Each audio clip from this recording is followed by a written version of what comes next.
So we're going to be talking about flaws in the CB300R, but before I get going, I want to clarify something. These are things that I would have built differently if I was building the bike from scratch or had been consulted, for example. I don't think these are major problems. These are not, oh my god, it's the end of the world. They're just things where I kind of wish they were a little different.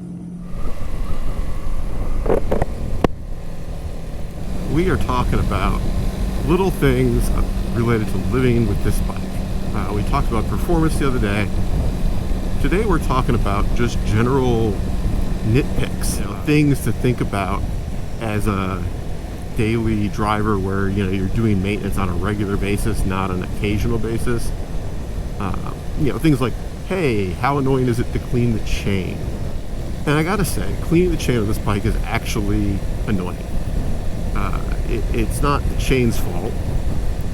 It's the fact that there's a guard over the chain. And the lower axis to the chain is also somewhat protected. And the problem with that is that it's all connected.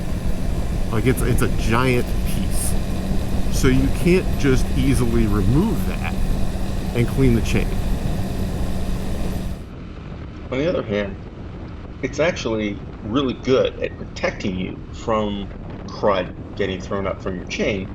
I have used the Motul paste since I got the bike, and I've never got any on me. Even after I clean the chain, re-lube the chain, and go immediately for a ride. It hasn't even had a chance to settle in or anything. And I don't have any on me. It doesn't splatter my leg. It doesn't seem to splatter the bike. The only place it goes is my rear wheel, which is completely crudded up. It is horrible. I've got to get some good cleaner and a scrub brush to it because, that's the next pet peeve is those wheels are like a bronze gold color. Yeah, my back one has been basically dirt colored.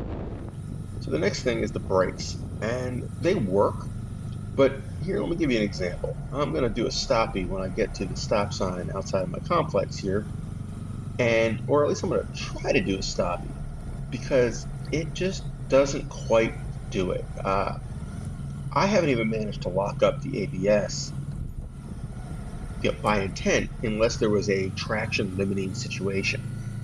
Now, that isn't to say they don't work well, but, me squeezing down on the brakes and all I can do is unload the rear suspension, not get an actual stoppy, it's annoying.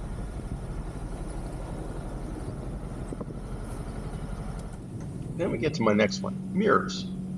They're annoying. My left mirror, basically, I can see the other lane. Not bad. My elbow takes up most of the view. The right one is actually pretty good. I can actually see behind me pretty well. What I don't understand is why they're not symmetrical. Because they look like they're symmetrical. I just can't get them to give me the same view. And I can't figure out why. So I've talked about this one before. My main complaint for the power on this bike is not the actual power. It's the gearing. The gearing is very tightly spaced, and I understand that it's for fuel efficiency, but I get to third gear by the end of the intersection without really pushing it too hard. Come on, really? And pretty much lastly, maybe there's a couple other pet peeves in there somewhere, but my last main complaint is that the tank cover, the outer layer that you're looking at visually, is plastic.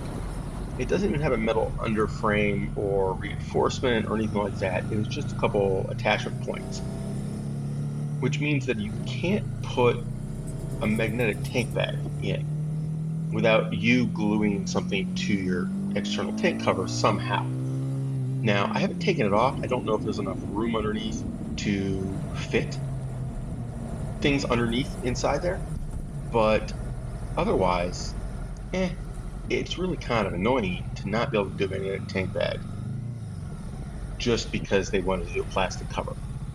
But on the other hand, it's cheaper, and it means that if I damage it, it's really cheap to replace it.